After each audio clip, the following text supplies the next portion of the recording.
ওই একটা কথা আছে যে আপনার উর্দুতে মান ইয়া না মান মাই তোরা মেহমান, যে আপনি মানেন বা না মানেন আমি আপনার মেহমান হয়ে গেছি।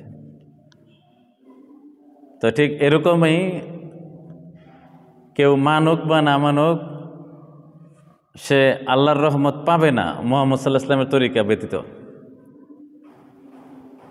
কথা বুঝাইছে? এটা সে মানলেও তরিকা না মানলে পাবে না, আর না মানলেও পাবে না।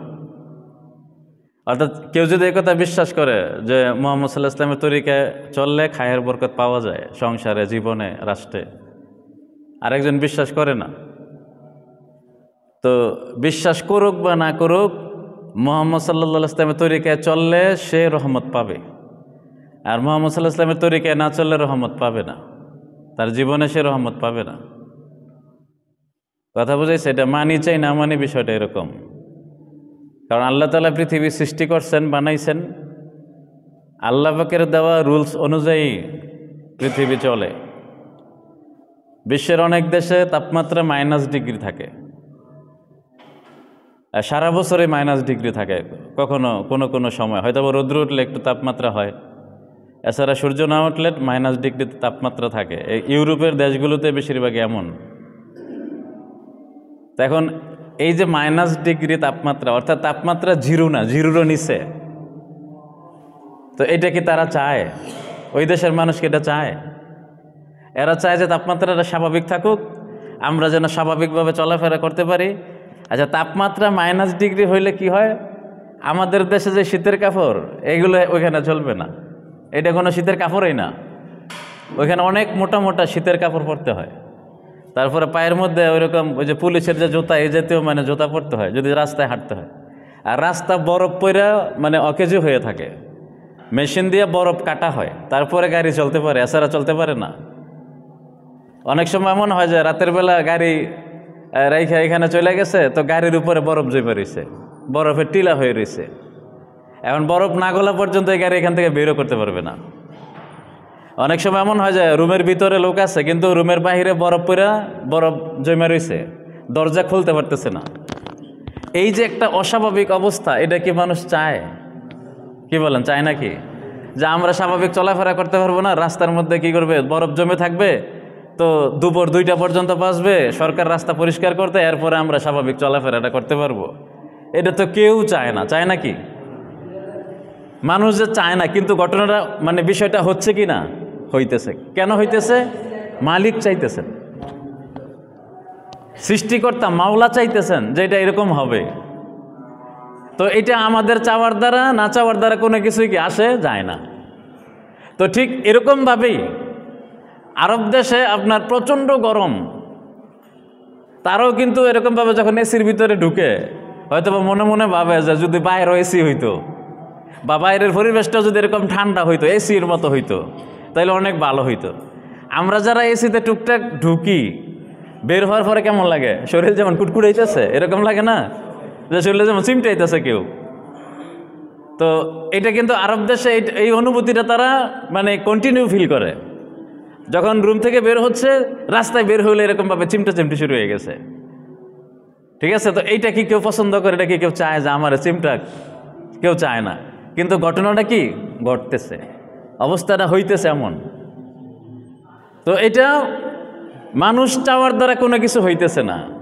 আরব দেশে গরম বেশি, ইউরোপে ঠান্ডা বেশি, অস্বাভাবিক ঠান্ডা, আরব দেশে অস্বাভাবিক গরম। তো এই যে অস্বাভাবিক গরম এবং অস্বাভাবিক ঠান্ডা, এটা মানুষ কি করে না, চায় না, কিন্তু হইতেছে। তাহলে এটার দ্বারা কি বোঝা গেল?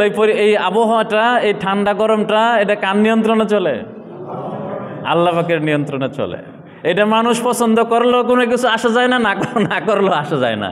আল্লাহর হুকুম অনুযায়ী ঘটনা ঘটতে থাকবে, পরিবেশ হইতে থাকবে, এরকম ওয়েদার থাকতে থাকবে। তো ঠিক এরকমভাবেই আল্লাহ পাকের রহমত পাইতে হইলে নবীর তরিকায় আসতে হবে। কথা বুঝে আসছে? আপনি এটা বিশ্বাস করেন বা না করেন, এটাই বাস্তব। আপনি এটা পছন্দ করেন বা না করেন, এটাই বাস্তব যে আপনি আল্লাহর রহমত পাইতে হইলে আল্লাহ নবীর তরিকায় আসতে হবে। মানুষ যে কেন বোঝে না, আমরা চিন্তা করে পাই না। আমাদের জিজ্ঞেস করে দেখেন, আমাদের যত মানে দিনদার মুসলমান ভাইয়েরা আছেন তাদের মেয়েদেরকে বিবাহ দিতে কোনো টাকা লাগে না। আর আপনার মেয়েকে আপনি স্কুলে পড়াচ্ছেন, মেয়ে মোটামুটি দেখতে খারাপ না, তারপরও লক্ষ লক্ষ টাকা ব্যয় হচ্ছে। এটা কারণ কি আপনি খুঁজে বের করেন। আর আমরা একটা বলে দিই পাতালে, এটাই বাস্তব, আপনি বিশ্বাস করেন বা না করেন, সেটা হচ্ছে আপনার মেয়ে মুহাম্মদ সাল্লাল্লাহু আলাইহি ওয়াসাল্লামের তরিকায় নাই, এই জন্য তাকে বিক্রি করতে টাকা লাগে, তাকে চালাইতে টাকা লাগে। আর ওই মেয়েরা মুহাম্মদ সাল্লাল্লাহু আলাইহি ওয়াসাল্লামের তরিকা মোটামুটি মাইনা চলতেছে, এই জন্য তারা চলতে টাকা লাগে না, তাদের বিবাহ হচ্ছে টাকা ছাড়া। তো এই জন্য ভাই দোস্ত বুজুর্গ বলছে এটা হচ্ছে একেবারে চাক্ষুষ মানে বাস্তব উদাহরণ যে আপনি মুহাম্মদ সাল্লাল্লাহু আলাইহি ওয়াসাল্লামের তরিকা চললে রহমত পাইবেন, আর না চললে রহমত পাইবেন না। এরপরে বিবাহ দেওয়ার পরও যখন ইসলাম নাই, লাখ লাখ টাকা ব্যয় কইরা শত শত মানুষকে দাওয়াত খাওয়াইয়া বিবাহ দিছেন, বিবাহের 1-2 মাস যাইতে না যাইতে শুনতেছেন যে মেয়ের মানে কি নাই, শান্তি নাই, সংসারে মানে মিল হচ্ছে না, মোহাব্বত হচ্ছে না। হ্যাঁ, মনে মনে তারা আশা করছিল যে আপনি অনেক কিছু দিবেন, কিন্তু তেমন কিছু আপনি দেন নাই, দিয়েছেন যেটা তার মন মতো হয় নাই, তাদের মন মতো হয় নাই। ঘড়ি দিয়েছেন যে 20,000 টাকা দামের, তারা চাইছিল 50,000 টাকা দামের। আপনি মোবাইল দিয়েছেন 15,000 টাকা দামের, তারা চাইছিল 80,000 টাকা দামের মোবাইল। তো মনে মনে যেটা তারা টার্গেট করছিল ওইটা কি করে নাই, পায় নাই। এখন ওইটা তো আর মুখ ফুটে বলতে পারে না, কিন্তু মেয়ের বিভিন্নভাবে কি করে, ডিস্টার্ব করে, জ্বালা যন্ত্রণা করে। কথা বুঝেছে? আপনি আলহামদুলিল্লাহ আমাদের যে সমস্ত দিনদার মেয়েরা বিবাহ হচ্ছে, আপনার মাদ্রাসায় পড়ছে, পর্দা পশিদা অনুযায়ী চলছে, গিয়া দেখেন কোনো পরিবারে এই জাতীয় সমস্যা নাই। আমরা যে সমস্ত বিবাহে মানে সম্পৃক্ত থাকি অনুষ্ঠানে, আমরা স্পষ্ট বলে দেই, মানে বিশেষভাবে এই বিষয়গুলো আমি খুব পরিষ্কার করি যে কোনো কিছু দেওয়া হবে না, চাওয়া যাবে না, মনে মনেও চাওয়া যাবে না। আপনারা শুনে হয়তো আশ্চর্য হইতে পারেন, মানে একটা উল্টা জিনিস, মানে ইসলামের দৃষ্টিতে পাও কিন্তু আমাদের সমাজের দৃষ্টিতে উল্টা। সেটা হলো কি যে কিতাবের মধ্যে লেখছে মেয়ে কর্তৃপক্ষ যদি কানের জিনিস, গলার হার ইত্যাদি স্বর্ণের মানে কি করে, চুক্তি করে, চায়, এটাও যৌতুকের অন্তর্ভুক্ত। সুতরাং মেয়েরাও যৌতুক চাইতে পারে, এটা আমাদের সমাজে আছে নাই, এটা ইসলাম বলছে। ইসলাম এত সুন্দর, ইসলাম একচাটিয়া মেয়েদের পক্ষে কথা বলছে, বিশেষভাবে বিবাহ ইত্যাদির ক্ষেত্রে গিয়া। আমাদের দেশে এর উল্টা সব কিছুই চলতেছে। ইসলামে বরযাত্রী বলতে কোনো কিছু নাই, চলন বলতে কোনো কিছু নাই। যদি বিবাহটা ছেলের বাড়ির মহল্লার মসজিদে হয়, এটা ইসলাম বলছে বেশি ভালো। আর যদি কোনো কারণে মেয়ের বাড়িতেই বিবাহ পড়াইতে হয় বা মেয়ের বাড়ির মহল্লার মসজিদে বিবাহ পড়াইতে হয়, তাহলে লোক যাইব 4-5 জন, যেটাকে বরযাত্রী বলা যাবে না, যেটা বরযাত্রী না, এক সিএনজিতে হয়ে যায়। কথা বুঝেছে? তো এখন ইসলাম যদি আমরা মানি, তাহলে আমাদের জন্য, মেয়ের বাপের জন্য এই সুবিধা আছে। উল্টা দেখেন, ইসলাম এই কথা বলে যে তুমি পারলে মোহর নগদ দিয়ে দাও, মেয়ের 1 লাখ 2 লাখ টাকা মোহর দাও। উল্টা মেয়ের বাপের পকেটে, মেয়ের পকেটে টাকা ঢুকবে বিবাহের মধ্যে। আমাদের দিনদার যে সমস্ত তাবলীগের সাথীরা, ভাইয়েরা বা আলেম ওলামারা বিবাহ করে, তারা মানে সিংহভাগ টাকা বা পুরো টাকাই নগদ দিয়ে দেওয়ার জন্য তাদের একটা মন মানসিকতা, প্রবণতা কাজ করে যে আমরা যেহেতু এটা ঋণ, যত তাড়াতাড়ি দেওয়া যায় ততই ভালো। গত 1-2 মাস আগে এক ছেলের বিবাহ হয়েছে, সে বলতেছে যে আমি পুরানো মোহরের টাকা নগদ দিয়ে দেব।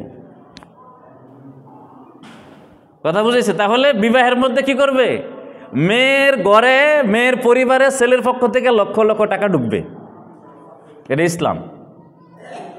আর ইসলাম যদি আমরা না মানি, তাহলে মেয়ের বাড়ির, মেয়ের ঘরের, মেয়ের পরিবারের ঘরের থেকে, ঘরের পকেট থেকে লক্ষ লক্ষ টাকা বের হয়ে যাবে।